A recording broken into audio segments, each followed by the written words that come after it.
If you were born before 1955 and someone told you to stop eating bread, to put down the rice, to never touch a potato again, I need you to hear this before you give up one more food you love. Because that advice is not only making your life miserable. For most people over 70, it isn't even necessary. I have been practicing internal medicine for 15 years. I have sat across from thousands of patients, men and women in their late 60s, 70s, and 80s, who came to me hungry, frustrated, and defeated. They were doing exactly what they were told. They had cut the bread. They had stopped the rice. They had looked at a baked potato like it was poison. And their blood sugar was still not where it needed to be. And they were miserable. What nobody had taken the time to explain to them is this. It was never the bread that was the problem. It was never the rice. It was never the potato. It was how they were eating them. And today I am going to show you exactly how to eat every one of those foods, without the blood sugar spike that comes after. Before I get into the first method, do me one favor. If you are over 65 and you have been told to cut carbs, leave me a comment right now telling me which food you miss the most. Just the food. I read every single comment, and what this community tells me shapes every video I make next. Hit subscribe, give this a like, and let's get into it. If you want my free kidney warning signs checklist, type the words kidney checklist in the comments right now and I will send you the download link personally. Completely free. Just 2 words, kidney checklist. Drop it below and let us get started. Here is what almost nobody explains to you in a standard 12-minute office visit. The problem was never carbohydrates. The problem is what happens to carbohydrates after they enter your body, and specifically, how fast they get there. Here's the biology. When you eat a carbohydrate, any carbohydrate, your body breaks it down into glucose, and that glucose enters your bloodstream. In a young, healthy body with good insulin sensitivity, that glucose gets absorbed by your cells quickly and cleanly. The blood sugar rises gently and comes back down. No crisis. But when insulin resistance sets in, and for most people born before 1955, some degree of insulin resistance has been building quietly for decades. Your cells don't absorb that glucose as efficiently. Insulin knocks. The cell doesn't answer as quickly. So the glucose sits in your blood longer, climbing higher, triggering more insulin, exhausting your pancreas. That's the spike. That's the damage. That's what leads to worsening numbers year after year. But here is the part that changes everything. The spike is not caused by the bread itself. It's caused by how fast the bread breaks down and floods your blood with glucose. And that speed, that rate of absorption, is something you can control, without giving up a single food. There is no revenue in a short office visit for a doctor to sit with you and explain how food interacts with your insulin receptors at a cellular level. So I'm going to do that right now. And by the end of this video, you will never look at bread, rice, or potatoes the same way again. Let me tell you about a patient I'll call Evelyn. 74 years old. Retired schoolteacher from Ohio. Came to me 2 years ago with an A1C of 7.8 and a look on her face I've seen 100 times. The look of someone who has been trying hard and getting nowhere. Her doctor had told her to cut the carbs. She had done it. For 8 months she had barely touched bread or rice. She'd given up the Sunday dinner rolls she'd been making since 1987. She'd stopped eating the jollof rice her daughter cooked when she visited. She was miserable. And her A1C had only dropped from 8.1 to 7.8. When I asked Evelyn what she missed most, she didn't hesitate for a second. Bread, she said. And potatoes. I just want to eat a normal meal with my family again. I told her something that made her eyes go wide. I told her she could have the bread back. And the rice. And the potatoes. But we were going to change 3 things about how she ate them. Not what she ate. How? Within 6 weeks, her post-meal blood sugar readings had dropped by over 40 points. Within 3 months, her A1C had come down to 6.9. She brought a plate of her Sunday dinner rolls to my office at her next appointment. She was beaming. Evelyn still eats bread. She still eats rice. She still eats potatoes. And her numbers have held for over a year. Now before we go any further, I need to say something clearly. Because I am a physician and I take my responsibility to you seriously, everything I'm about to share is backed by clinical research. I will give you the specific studies, the specific institutions, the specific numbers. But none of this replaces your doctor. If you are on insulin or a medication that lowers blood sugar, these strategies work. They work well. And if they work too well, your medication dose may need to come down. And that needs to happen with your doctor watching your numbers. Don't stop any prescription on your own. Bring this video to your next appointment and ask your doctor to watch your glucose log as you add these methods. With that said, let's go. Because Evelyn's story is not unusual. It's the rule, not the exception. And the science behind why it works is simpler than anyone has ever explained to you. Every strategy in this video does one of three things. It slows how fast the glucose from your food enters your blood. It blunts the insulin spike that comes after. Or it gives your muscles a way to absorb the glucose before it can build up in your blood. Stack enough of them and the spike simply never comes. Here is method number 1. The first method is one of the most powerful blood sugar tools available to you, and I would be willing to bet that almost nobody has ever mentioned it to you. It is called resistant starch. And once you understand it, you will never cook bread, rice, or potatoes the same way again. Here is what normally happens when you eat white rice or a potato. Your digestive enzymes attack the starch almost immediately. They break it down fast, flood your small intestine with glucose, and that glucose hits your bloodstream in one concentrated wave. Spike. Insulin surge. Blood sugar roller coaster. Resistant starch is different. When starch becomes resistant, your digestive enzymes can barely touch it. Instead of being broken down in your small intestine, it travels all the way to your large intestine, where your gut bacteria ferment it. That fermentation produces something called short-chain fatty acids, including a compound called butyrate, which actively improve your insulin sensitivity, reduce inflammation in your gut lining, and feed the cells lining your colon. You are turning a blood sugar problem into a gut health benefit. And here is the part that will change what you do tonight in your kitchen. You can take the exact same rice, the exact same potato, the exact same pasta, and turn a significant portion of it into resistant starch simply by cooling it after cooking and reheating it before you eat.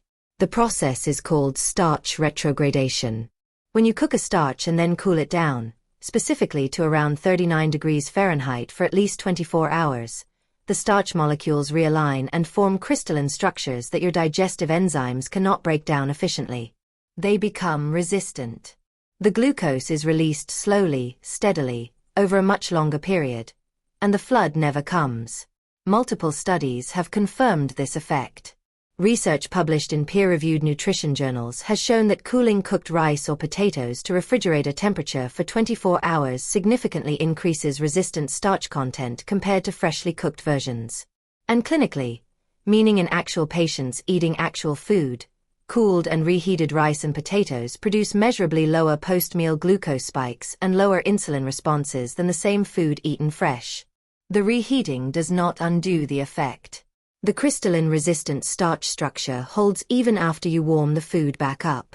So your Tuesday night rice can be cooked on Monday, cooled overnight in the refrigerator, reheated on Tuesday, and it will behave completely differently in your bloodstream than it would have if you'd eaten it fresh.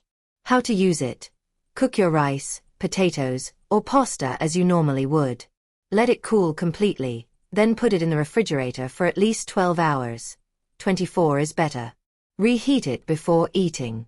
That's the entire method. No special ingredients. No special equipment. The same food. A completely different metabolic outcome. And if you want to go further without changing your cooking habits at all, add these naturally resistant starch foods to your regular meals.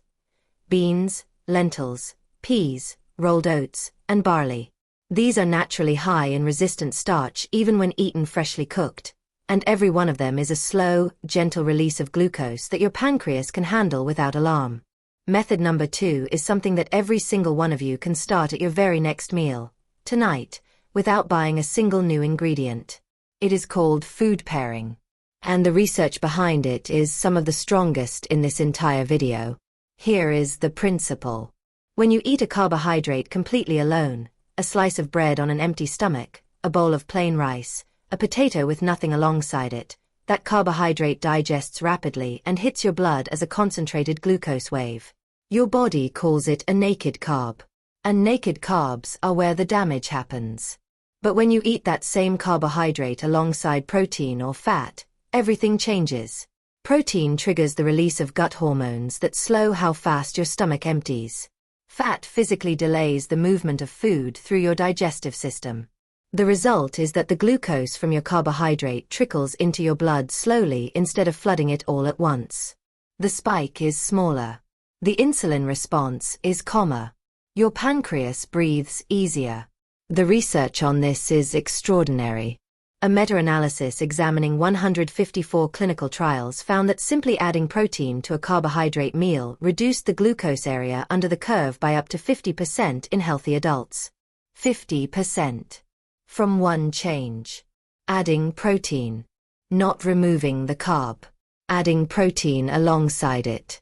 Fat shows a similar effect, slowing gastric emptying, improving insulin clearance, and over time supporting better function of the beta cells in your pancreas that produce insulin. This is why rice and beans is almost always better for your blood sugar than rice alone. It's why potatoes with olive oil or butter produce a gentler spike than potatoes eaten plain. The carb is the same. The company it keeps changes everything. And you can go even further by adding acid to your meal. Vinegar, particularly apple cider vinegar, lemon juice, lime juice, and fermented foods all lower the rate at which starch is broken down in your digestive system. Vinegar also improves insulin sensitivity in your muscles directly, and it works on your liver to slow down glucose production. 1 tablespoon of apple cider vinegar diluted in a full glass of water, taken 10 to 15 minutes before a carbohydrate meal, can blunt that after-meal spike significantly. That is a drug-sized effect from a bottle that costs $3. How to use it? Never eat a carbohydrate alone. Every time bread, rice, or potatoes are on your plate, pair them with at least one of the following: eggs, chicken, fish, beans, a handful of nuts, olive oil, butter, avocado, or a small glass of diluted apple cider vinegar before the meal. The pairing is the protection. Method number 3 costs you absolutely nothing. It requires no new food, no new equipment, no change to what you eat at all. It only changes the order in which you eat it. And the effect on your blood sugar is almost hard to believe until you see it on a glucose meter yourself. Eating the carbohydrate portion of your meal last, after you've already eaten your protein, your fat, and your vegetables, produces a completely different glucose curve than eating the carbohydrate first. Here's the physiology. When you start a meal with bread or juice or rice on an empty stomach, the carbohydrate hits your digestive system with nothing to slow it down. It breaks down immediately. Glucose floods in. The spike is steep and fast. But when you eat your protein and vegetables first, something changes in your gut. The fiber from the vegetables forms a gel in your stomach and your small intestine that physically slows the absorption of everything that comes after it. The protein triggers hormones that delay gastric emptying. By the time the carbohydrate arrives, your digestive system is already running slower. The glucose trickles in instead of flooding. The spike never comes. A randomized controlled crossover trial published in peer-reviewed research found that people with type 2 diabetes who ate their protein and vegetables before their carbohydrates had a 40% lower glucose area under the curve and a 31% lower insulin response, compared to eating the exact same foods in the conventional order. Same foods. Same portions. Different order. 40% lower spike. A separate study conducted in Japan using continuous glucose monitors in healthy adults confirmed the same finding. Eating rice last significantly reduced post-meal blood sugar excursions. This is especially important when you eat out. Restaurants almost universally bring the bread first. Nachos before the salad. A roll before the main course. Starting with those is one of the fastest ways to spike your blood sugar before your meal has even properly begun. The new rule is simple. Eat the bread last. How to use it? At every meal, eat in this sequence. First, vegetables. Second, protein and fat. Your meat, your fish, your eggs, your beans. Last, the carbohydrate, the bread, the rice, the potato. The food on your plate does not change. The order does. And the metabolic outcome is completely different. Method number 4 is about understanding that not all bread is the same. Not all rice is the same. Not all potatoes are the same. And the difference between them, at the level of how they're processed, is the difference between a blood sugar spike and a gentle, manageable rise. Think of it this way. Imagine building a fire. Fine flour, the kind used in white bread, instant oats, crackers, pastries, and most packaged cereals, is like throwing sawdust into that fire. It burns fast, it burns hot, and it's gone immediately. For your body, that means glucose hits your bloodstream like a wave. Spike, crash, repeat. But whole grains, steel-cut oats, intact grain bread, high-fiber carbohydrates, are like throwing logs onto that fire. They burn slowly and evenly. For your body, that means glucose is released steadily over a much longer period. Your pancreas never has to panic. The insulin response is calm. The curve stays flat. The key variable is how finely the grain has been processed. When wheat is milled into fine white flour, the protective fiber structure of the grain is destroyed. The starch inside is exposed and your digestive enzymes can attack it almost instantly. But when grain is left intact or coarsely ground, sourdough bread made with whole grains, pumpernickel, rye, steel-cut oats, barley, that fiber structure is still there. It physically slows digestion. It is the difference between kindling and a log. For rice specifically, white rice has had the bran and germ removed, leaving the fast-digesting starch exposed. But you can make even white rice behave much better by using the cool and reheat method from method 1. Or you can switch to basmati rice, which has a lower glycemic index than standard white rice due to its higher amylose content, a starch structure that digests more slowly. For potatoes, the preparation method matters enormously. A boiled potato that has been cooled and reheated has significantly less blood sugar impact than a freshly mashed potato. A potato eaten with olive oil and protein alongside it spikes your blood sugar far less than a potato eaten alone.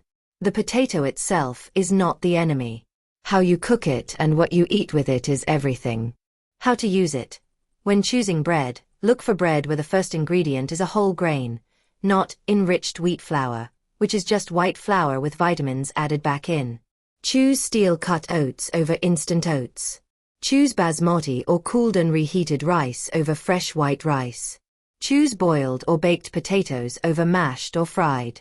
And wherever possible, pair these choices with the food order strategy from method 3, eating them last, after your protein and vegetables. Let me tell you about a patient I'll call Bernard. 71 years old. Retired engineer. When he came to me, his fasting blood sugar was 188. His A1C was 8.6. His doctor had said the words Bernard had been dreading for years. We need to talk about starting insulin. Bernard had watched his older brother go on insulin 5 years earlier. He had watched what the disease had done to him. The leg problems. The vision changes. The slow loss of independence. Bernard came to me genuinely frightened. Not of the needle. Of the trajectory. He had already tried cutting carbs. He'd done it for 4 months. He missed bread. He missed the rice his wife cooked with every dinner. He missed the roasted potatoes from Sunday lunch. And after 4 months of misery, his A1C had barely moved. I told Bernard the same thing I told Evelyn. We're not cutting anything. We're changing how you eat it. Here is what Bernard changed. He started cooling his rice in the refrigerator overnight and reheating it before dinner, every single night. He started eating his wife's salad and the chicken first before touching the rice. He added a tablespoon of apple cider vinegar diluted in water 15 minutes before dinner. He switched his breakfast bread from white sandwich bread to a whole grain sourdough. And after his evening meal, every evening, he took a 10-minute walk around the block. That was it. 5 changes. No new medications. No foods removed. At his 6-week check-in, his fasting number had dropped from 188 to 141. At 3 months, his A1C had come down from 8.6 to 7.1. His doctor, the same one who had mentioned insulin, looked at the numbers and said, "Whatever you're doing, I want you to keep doing it." At 6 months, Bernard's A1C was 6.7, out of the diabetic management range and approaching normal. His doctor has not mentioned insulin since. Bernard still eats rice every night. He still eats the sourdough bread. He still has roasted potatoes on Sunday. His numbers have held for over a year. He did not starve. He did not suffer. He changed how he ate the foods he already loved, and his own body did the rest.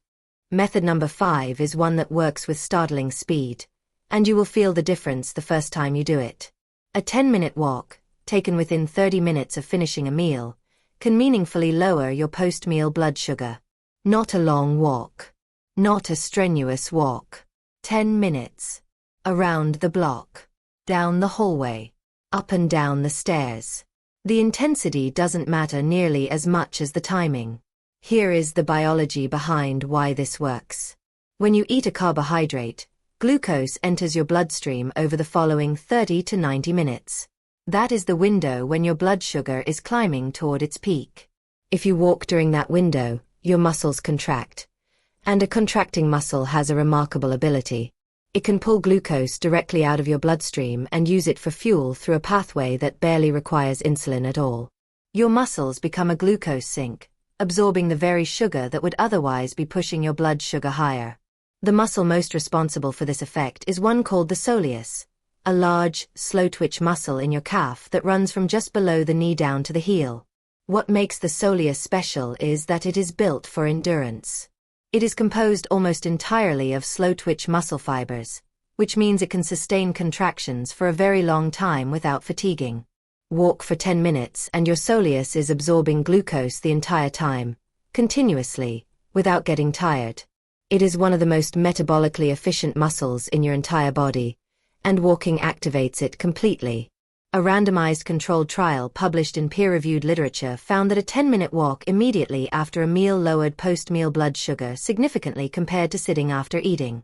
The effect was most pronounced when the walk happened within 30 minutes of the last bite, not an hour later, not 2 hours later. The timing is what makes it work. And it does not have to be a walk. Any light activity during that window, washing the dishes, light housework, climbing stairs, produces a similar effect. But walking has been the most studied and is the most practical for most people over 70. 10 minutes. After every meal you can manage it.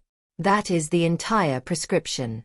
How to use it: finish your meal, wait 5 minutes, then get up and move for 10 minutes.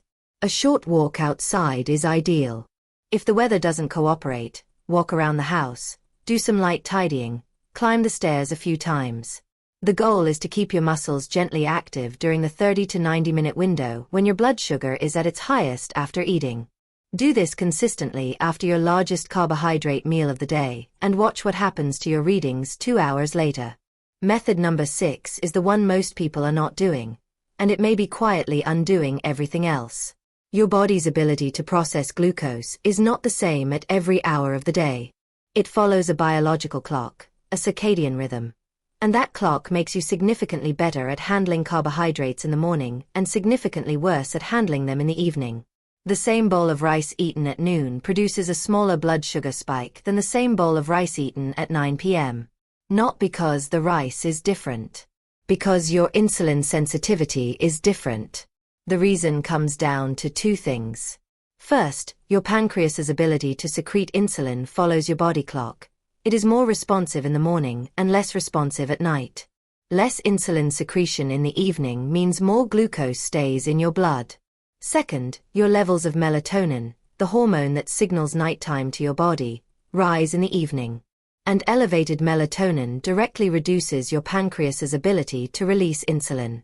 So late at night, when your melatonin is high, your insulin response is weaker, and the glucose from your evening meal sits in your bloodstream longer and climbs higher. Multiple studies have confirmed this effect. Eating close to bedtime worsens your ability to process glucose even when the meal is not carbohydrate heavy. The circadian component overrides the food component at a certain point in the evening. For people born before 1955, this effect is more pronounced.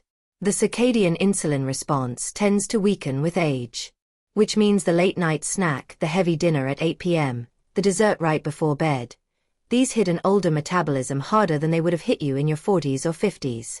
How to use it: eat your largest carbohydrate meal earlier in the day. Lunch is ideal. Keep dinner lighter, and keep the carbohydrate portion of dinner smaller than what you eat at lunch. And set a firm rule: no eating within 3 hours of bedtime. Not a snack. Not a piece of fruit. Not a small something. The kitchen closes 3 hours before you sleep. This single habit change, held consistently, shows up in your fasting morning numbers within 2 weeks. Let me show you why these 6 methods together are more powerful than any one of them alone, and why cutting carbs entirely was never the right answer. When you cool and reheat your rice or potatoes, you convert a fast-digesting starch into a resistant starch that bypasses your small intestine entirely and feeds your gut bacteria instead. The glucose never floods. Method 1. When you pair that rice with protein and fat, the chicken, the fish, the olive oil, you slow gastric emptying and cut the glucose curve by up to half. Method 2. When you eat your vegetables and protein first and the rice last, the fiber from your vegetables forms a physical barrier that slows glucose absorption even further. Method 3. When you choose whole grain bread over white, or cooled basmati over fresh white rice, the physical structure of the grain itself resists rapid digestion. Method 4. When you take a 10-minute walk after the meal, your soleus muscle absorbs the glucose that did enter your blood before it has the chance to push your reading higher. Method 5.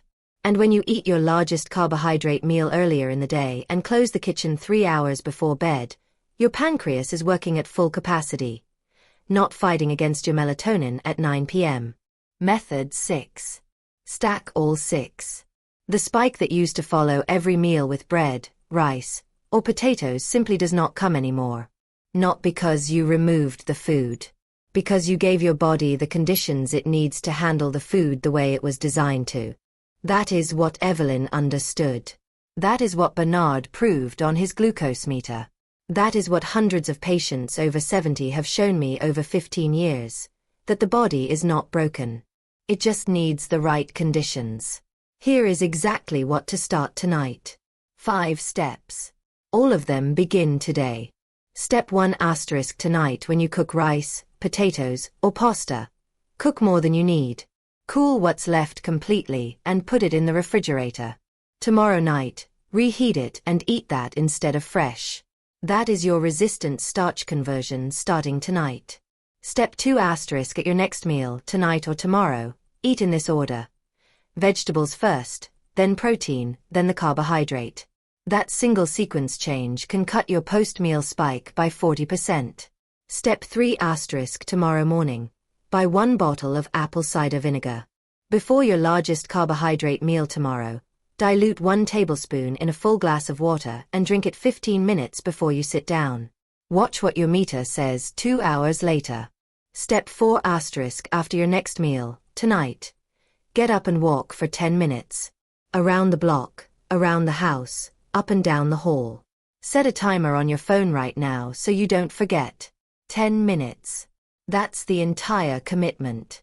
Step 5 * move your largest carbohydrate meal from dinner to lunch this week. Even twice. See what it does to your fasting number the following morning. The circadian effect is real and it is measurable. You are not giving up bread. You are not giving up rice. You are not giving up potatoes. You are learning how to eat them in a way that your body over 70 can handle, and handle well. Before you go, one clear line that I need to draw.